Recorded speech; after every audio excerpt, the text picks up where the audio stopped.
Today, they normally have just one. Barry Macefield is the full-time AE. We've got a new one who's training at the moment, Martin Andrews, who many people who live here at Waddington will know because he's actually stationed here at the moment. So, wait for the sound from the Rolls-Royce Olympuses, and then she'll be off into the air and heading down to the south coast. And as soon as she's gone, a quick trip to the Vulcan village. You don't want to go that far. There is also the Vulcan to the Sky Club stand, which is behind the control tower, sort of between the control tower and the Air Warfare Centre. They'd be just as happy to see you there. Vulcan to the Sky Club is actually the biggest, we think it's the biggest aircraft support organisation in the world. They'd love to have you as a member, but at least do please go and see them. She's still waiting for her take-off clearance. She's hoping that when she gets down to Goodwood, there'll be all sorts of people present there who may be prepared to offer her some kind of sponsorship, because this is an aircraft that the business plan always included the idea of a major title sponsorship. She has lots of very good sponsors, but no one single title sponsor, which would be the one thing that would allow this aircraft to continue on a proper business plan, rather than having to rely on the contributions from yourself and myself entirely throughout the year. So Goodwood is the kind of place where she might just impress somebody who would be prepared to do that. So it's a very good thing for them to do. Well, we were talking earlier on Links FM, or on the Airshow FM rather, about the shape of this airplane. As she sits at the end of the runway there, and you're looking at her sort of sideways on, you get an idea of how very slim she is, how beautifully shaped she is. And when children see this aircraft for the first time, children who've never seen such an aircraft before, they have been heard to say, is this a new stealth aeroplane? And that's fascinating stuff, because it turns out that Vulcan is very stealthy, despite the fact that she first flew in 1952, way before stealth was even thought about. And she has a very low radar signature. And it's partly because she's so slim, and you can see the shape of her means that when she's heading directly towards you, she doesn't present a large cross-section. But it's also to do with the fact that she's got a lot of curves in her. There are very few straight lines, and the shape of Concorde. Engine spooling up. Here she goes. Listen for the blue note, for the Vulcan hull.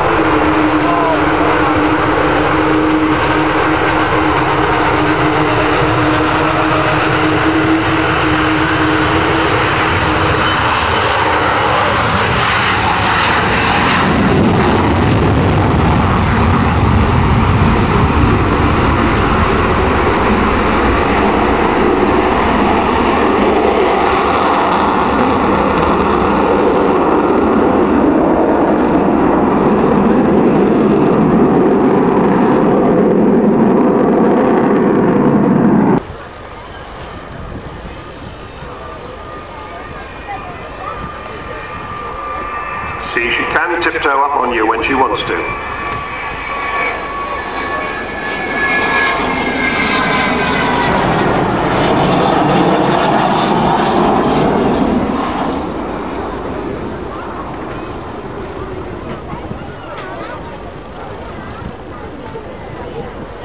RAF was going to toss her on the scrap heap, but enter Dr. Robert Fleming. He felt the RAF should preserve this iconic aircraft, but they didn't, so the result was the Vulcan to the Sky Trust. So here she is, coming back towards us, proving that they did get Vulcan to the sky.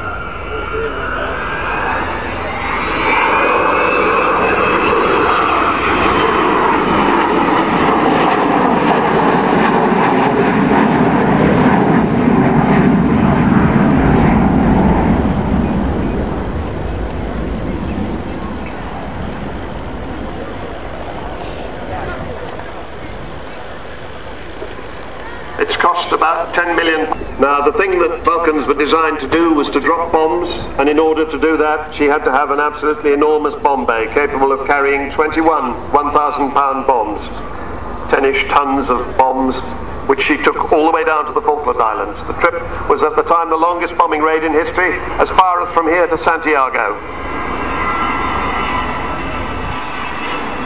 Bomb doors opening, and that is that bomb bay that carries those 10 tons of bombs.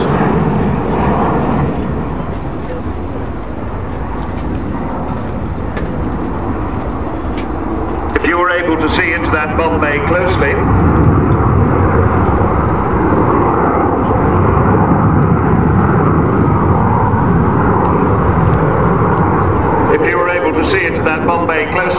you see the names of a lot of people who've given to the Vulcan to the Sky Trust and have got their names on plaques inside the bomb bay. You will be able to do that, go and see the aircraft after she's landed from 3:30 onwards, and you'll be able to do tours around underneath and see the inside of that bomb bay and the names of the people. We'll see the bomb bay closing as she comes past for the completion of this circular 360 degrees.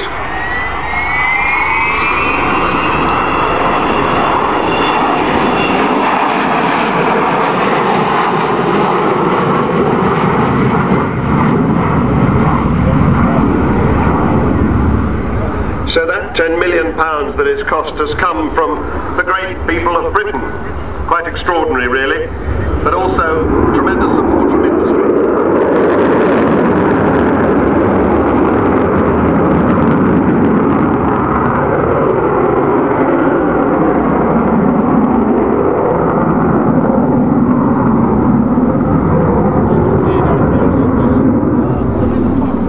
And as Martin cranks her around in a steep wing over, I'd like to mention some of the industry that have helped us. The Civil Aviation Authority has been brilliant. Marshall Aerospace, the engineering authority.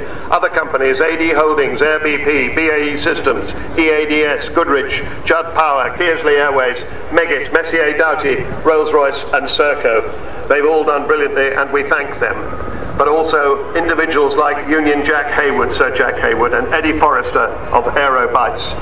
And your good selves. Thank you. Thank you.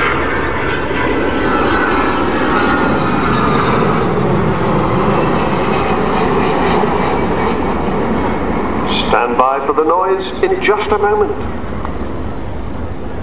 Have you seen this play yet this year?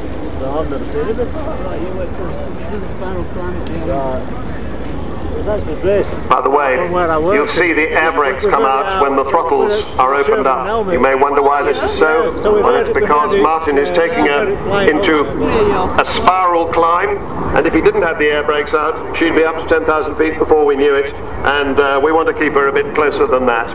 So, air brakes out, throttles open, and she'll be doing 2 turns of a steep spiral climb.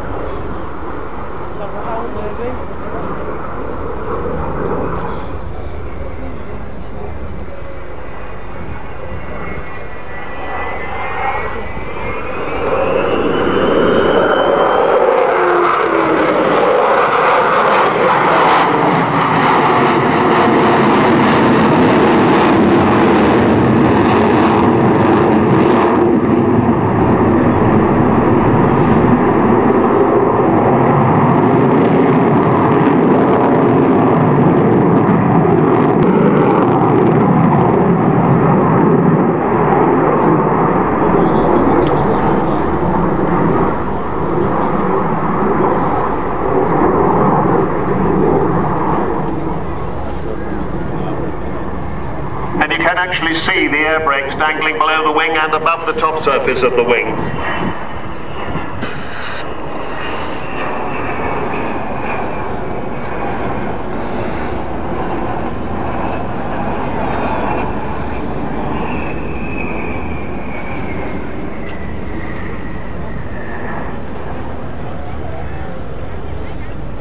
And I think I detect the wheels coming down. Martin will be taking the aircraft downwind. I expect we've referred to downwind a lot today, but it's the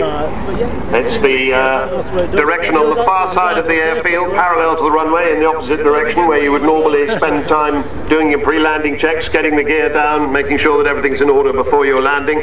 And actually, I think that he isn't going to land off this one. He'll fly downwind and turn onto that rather slightly awkwardly named final approach, and He'll then take her over the runway as if he were about to land, and he'll put the power on again and go round for a big overshoot. So we'll get a chance to see her in the so-called landing configuration, and then she'll go round again to do her landing on the second approach.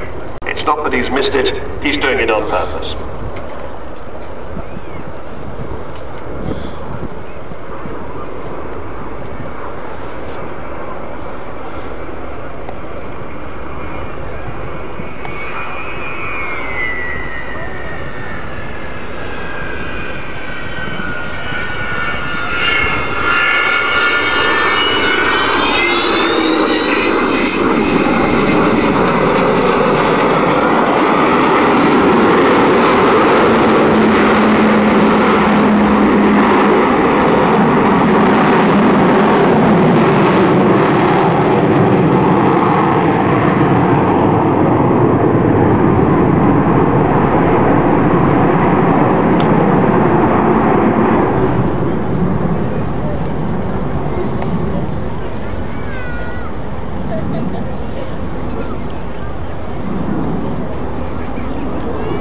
And if you think she looks as if she handles like a fighter, well, right from the start, that's exactly what she did. And she does actually have fighter-type control sticks for the two pilots. Most bombers, most large aircraft would expect to have a big yoke, a sort of steering wheel thing.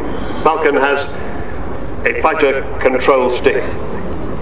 Hold it in just one hand. And that reflects the thinking behind the original design. Make her highly maneuverable, because she had no defensive armament at all.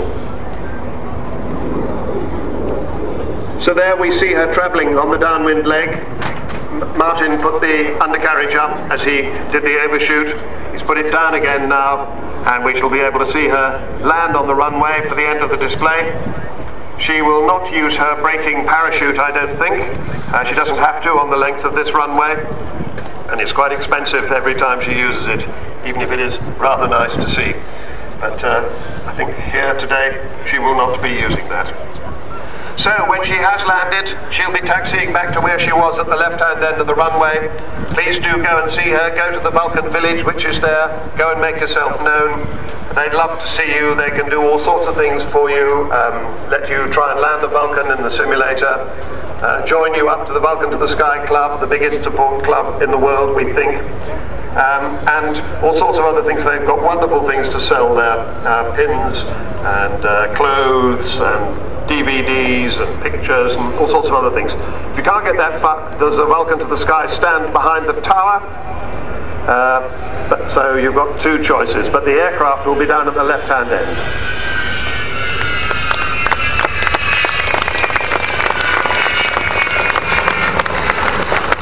And there she is with 16 wheels down, 2 wheels to go, 16 wheels of the main undercarriage.